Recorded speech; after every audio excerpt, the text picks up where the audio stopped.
Hey everyone, Sleepy Reader here. Comic book thoughts for this week. Just for anyone who wants to hear some of my random thoughts about comics I read this week. But also, I'm going to throw in some others from the past 3 weeks because I haven't had time to do many comic book thoughts lately. I already did kind of a catch up on my overly in-depth Batman stuff. But anyway, start with two pretty gory books. There was The Spread. I think this came out 2 weeks ago. I have to blame it on Ghost Critic. And Ghost Critic and someone else encouraged me to buy this. Actually, this back cover gives you a visual clue as to what The Spread's like. I enjoyed it. I found the art to be ugly. I get tired of looking at gore. That's a personal problem, I guess, especially in the style of comics these days. And that's kind of a cool picture. Overall, I found the art to be I admired it, but I found it ugly. It did not please my eyes. The story was a kind of cool, not entirely unfamiliar post-apocalyptic story.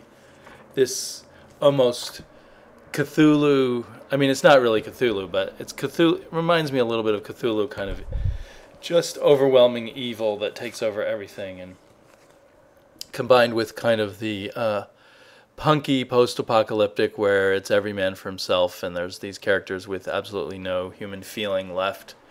They don't even understand why someone would try to save a baby. There's a little twist in that it's not just because it's a baby that she was trying to save it, but in any case, even though this was a very chunky issue, I think it might have been like 28 pages or so, it read in a flash. And so I'm really struggling right now with whether to buy things in trade or buy things in singles. This will definitely be a fun read, but how much do I want to invest in it? I'm not sure. Another one, Dark Engine, came out this week. It's also very gory. The art style, is a little more Paul Pope. I was trying to have a gory shot poke out at me. This is near the end where this woman, as far as I can understand, is artificially created by a group of men who live in a tower somewhere in the future, and she's a killing machine. That's what they've said she is. And they sent her back in time to kill something or to accomplish something. I don't know what. I don't know who they are. There's some talk of a spore that kills people. But first we see her killing dinosaurs, then she bursts through the body of this hippo in Egyptian times, I assume, because we see pyramids. Basically, the story doesn't make a whole lot of sense. It's somewhat trippy feeling, somewhat, European or underground comics, Paul Pope, like I said. But I can't, for the life of me, follow what's going on. Looking at these images, they look really cool, but it was really frustrating while reading it. It didn't add up to anything. You're reading the panels, panel to panel, and you don't know what you're getting out of them. You half the time aren't even quite sure what you are seeing, or what she's doing, or what other characters are doing. Like, what is that panel about? I don't know. I just don't know. So it's funny holding it up here. I'm more impressed by the visuals. But as I said while reading it, it's just very, very, very frustrating. And I don't see in here a story that I want to read. So it would only be a matter of being into the art, I guess. So I don't think I'll add that to my poll.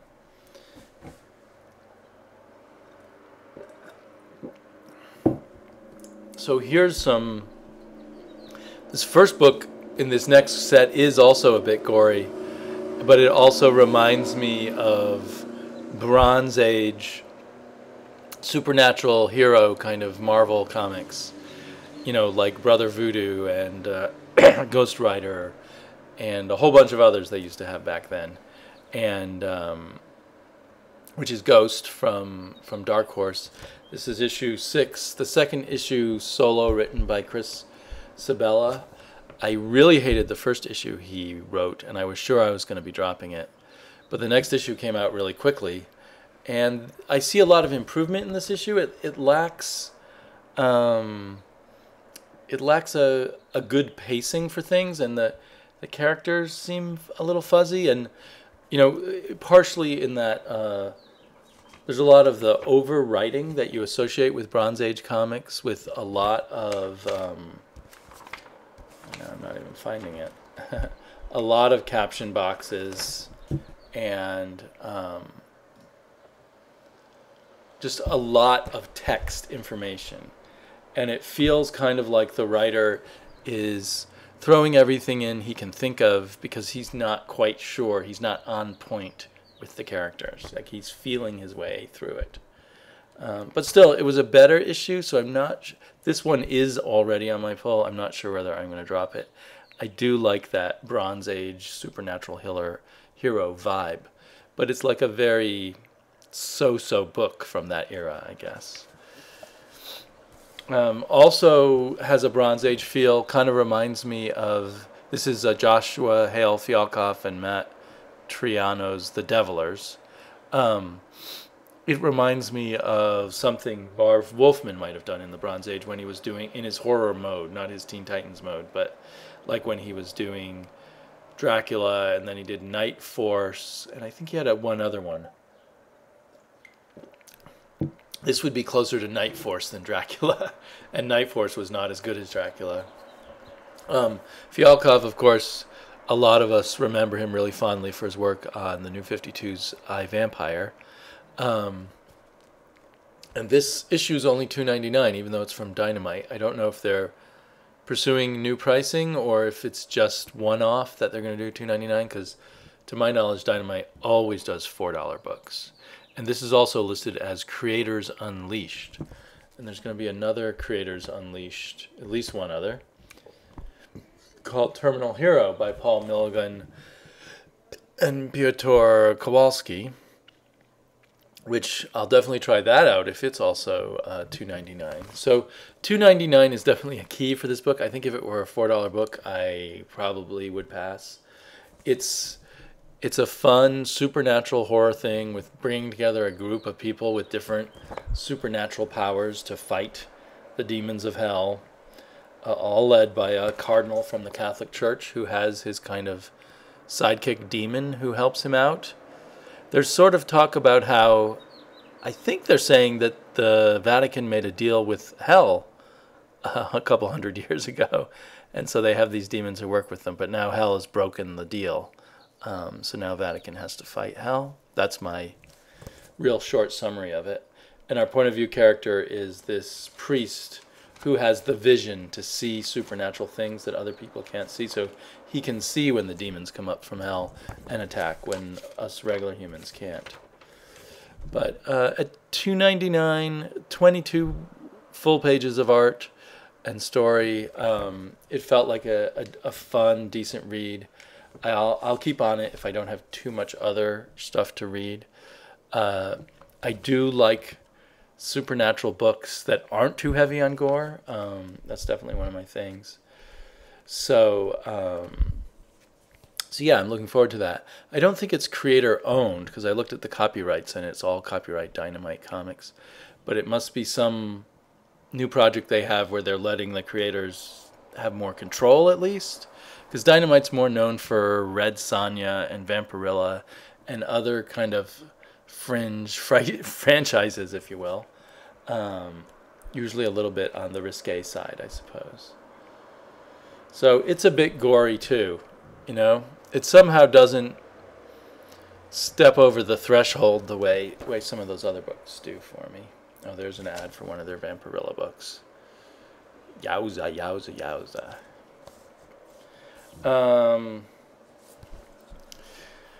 Future's End I kind of group in there too. It has a retro, maybe late Bronze Age or whatever's between the Bronze Age. I don't know. The thread of the Bronze Age that continued on through the Dark Age or whatever when other people are trying to be like Frank Miller. So it's just a lot of really solid storytelling, fairly old-fashioned layouts, a focus on, it's not decompressed. There's a lot in each issue. They make sure to tell you everything. This is definitely the best weekly series of the two I'm reading, although I love Batman too, Batman Eternal also. But issue after issue, this is very solid, and this was a very good entry in the ongoing story. Not for any specific reason, just for a lot of reasons. I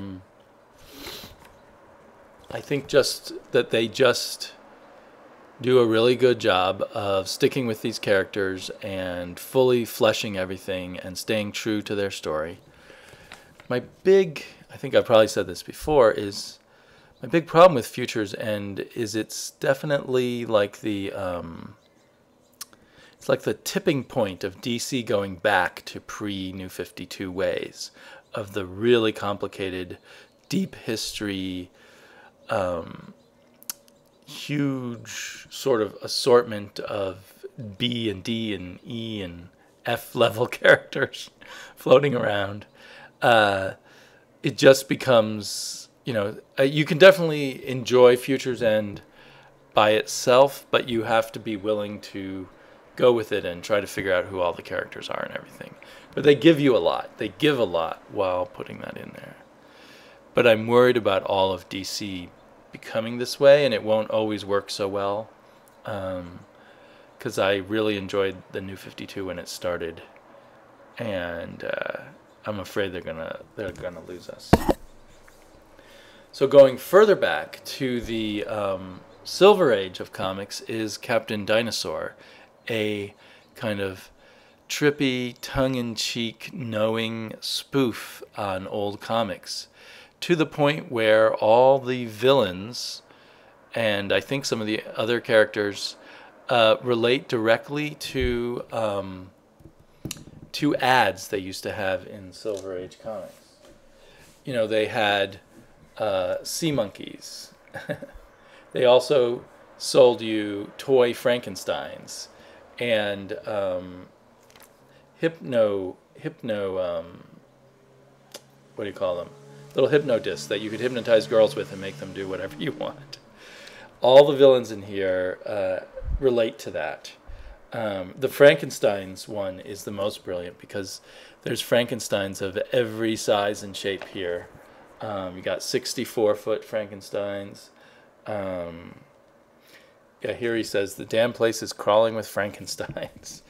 Later we get the flea-sized Frankensteins.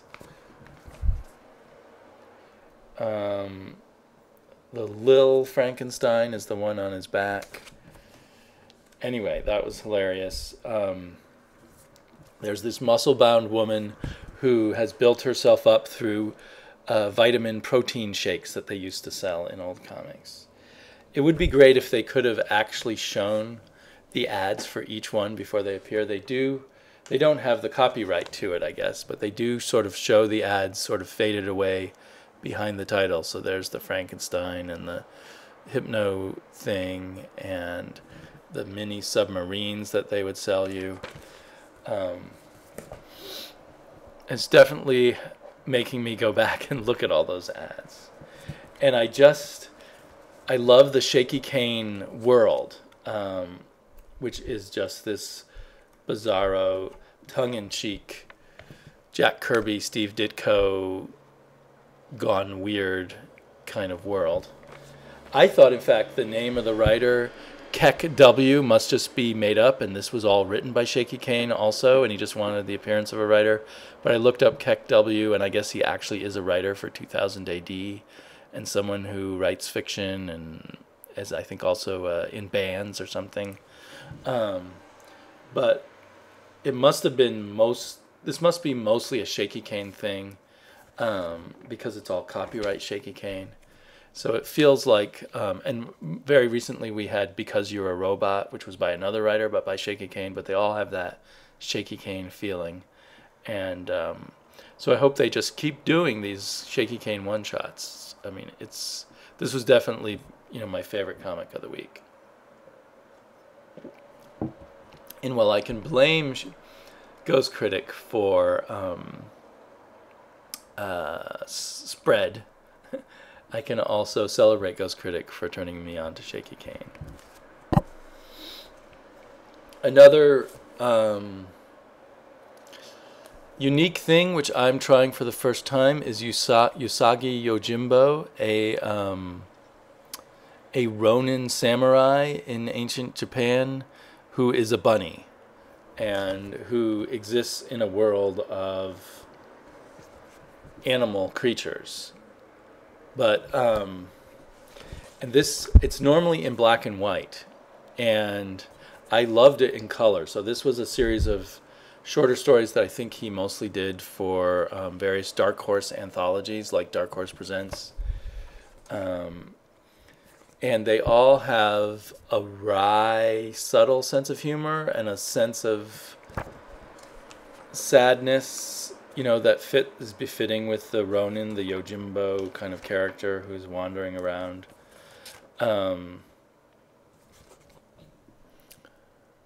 So I don't know what else to say about this, actually. It sort of stands alone. It's not really like anything else that I can compare it to.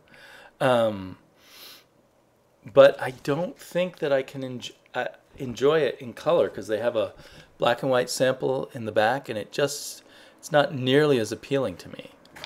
I wonder if this is really successful in relative terms for Dark Horse, if they'll put out more color editions.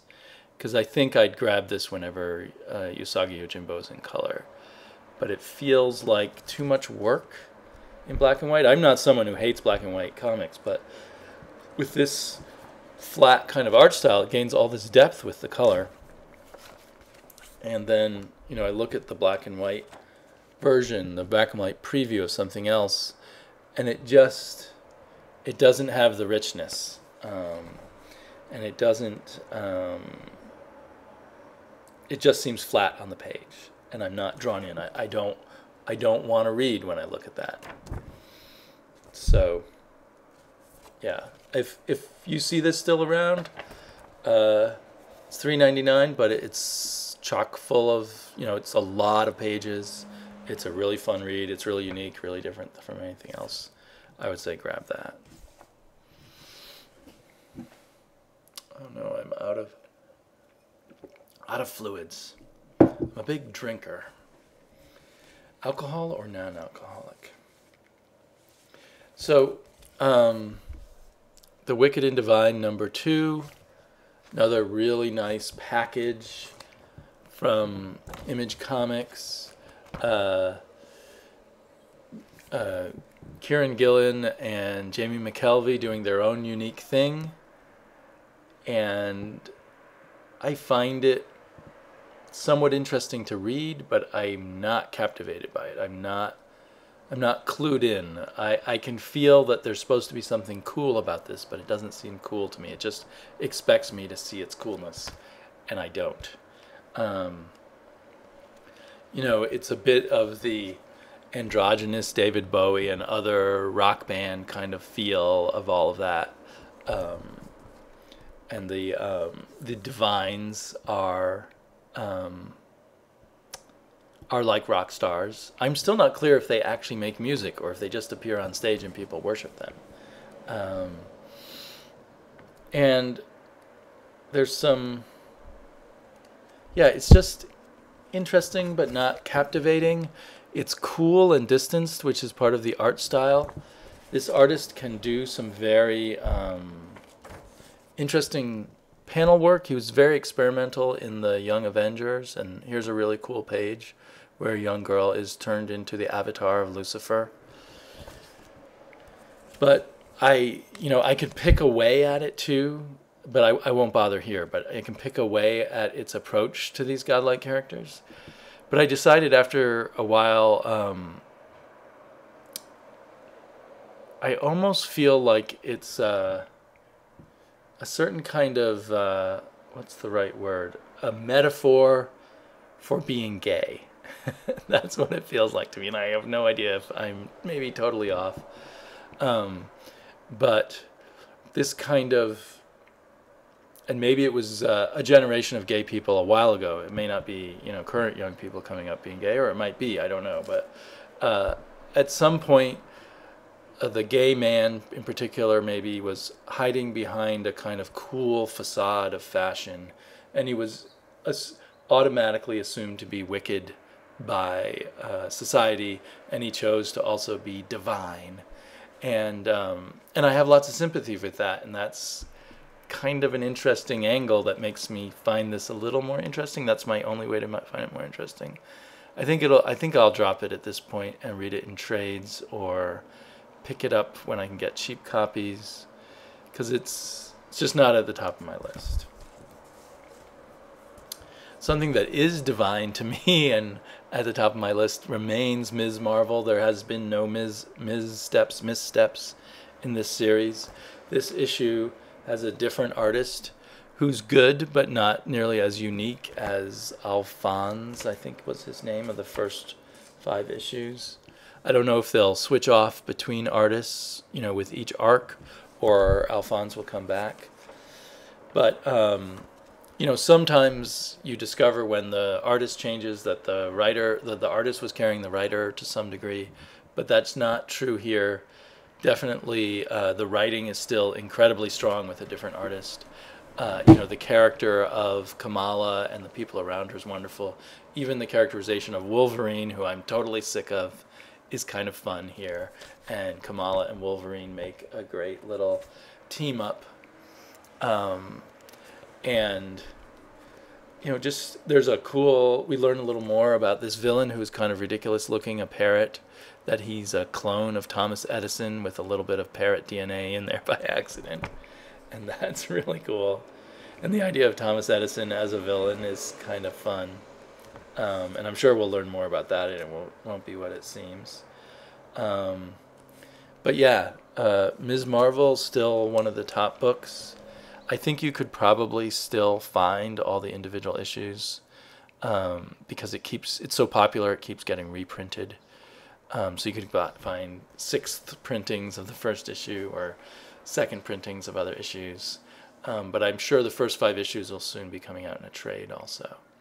So yeah, it's a knockout for me.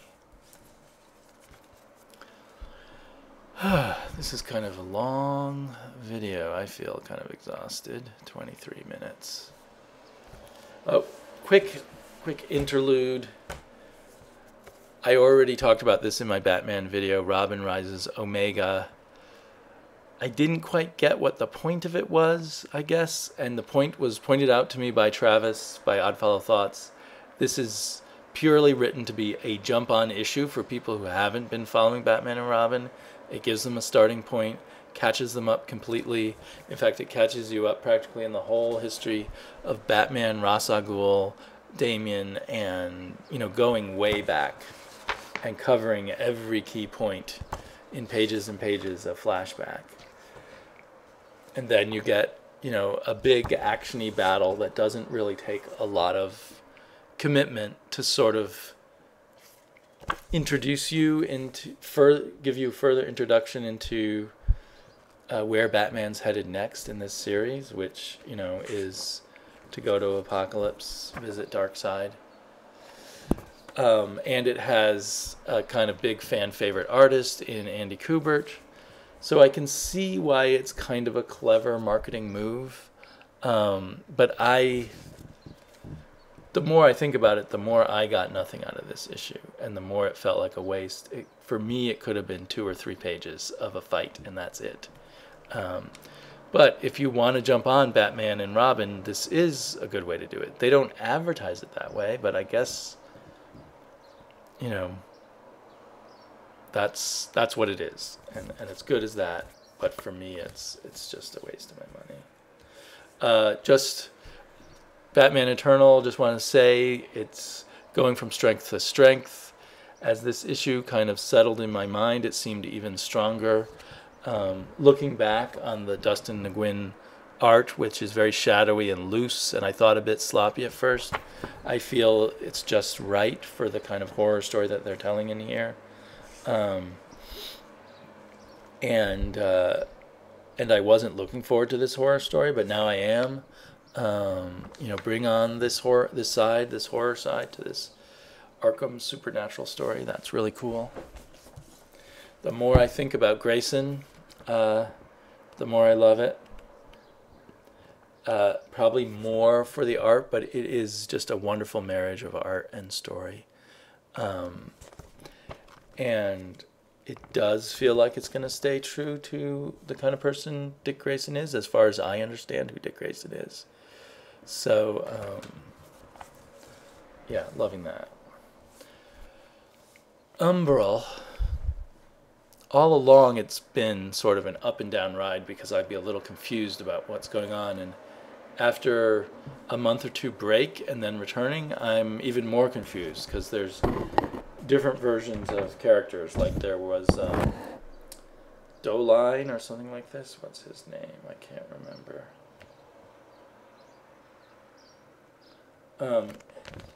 Anyway, he was this wizard with a long beard and gray hair.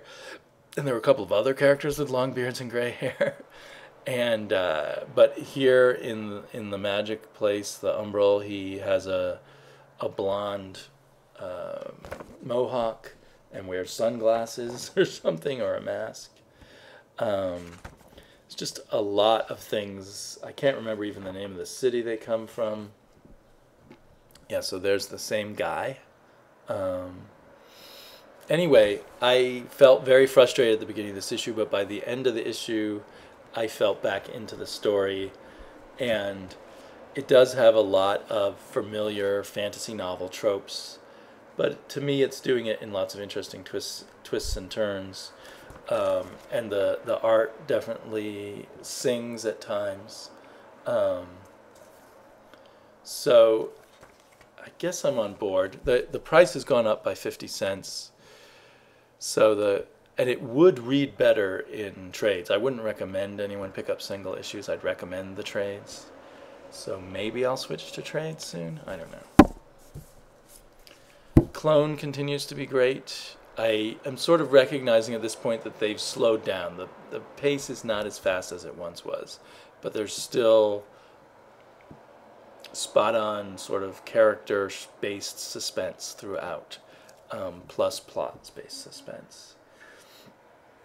And just, even though it's slowed down, a lot of intensity. So, still loving Clone. Still loving Justice League 3000. I'm still not sure where they're going now that they revealed one of the people who created the Justice League 3000 is the villains that they were set to face against. But it's still really great. Probably best version of Justice League out there, along with Earth 2. Forever People, Infinity Man and the Forever People #2. I'm just going to keep getting this because as a collector, I collect post-Kirby creations at DC. I can't do that at Marvel because it's everything at Marvel. But the brief period that Kirby was at DC, I think maybe 4 years in the 1970 to 74 maybe, his creations there just struck a bell with me, and so I'm going to keep buying this because of that, just because I want to collect everything. But it's very forgettable. I can hardly remember what happened in this issue. So yeah, that's that. Swamp Thing has recovered nicely from the Aquaman crossover and continues on with a great story. And just as it looks like maybe we're wrapping up an arc, we get a new twist at the end. I shouldn't show it, but anyway, Swamp Thing's still great. there are other comics I read over the past 3 weeks that I guess I'm not going to tell you about. It pains me a little. I like keeping a diary of everything I read, a vloggery, a vlog of everything I read and my thoughts about it. I have been reading a lot of good stuff, and I've been struggling to find time to read it all.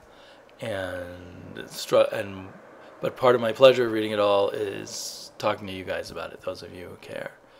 So I'm still going to keep struggling to do that. I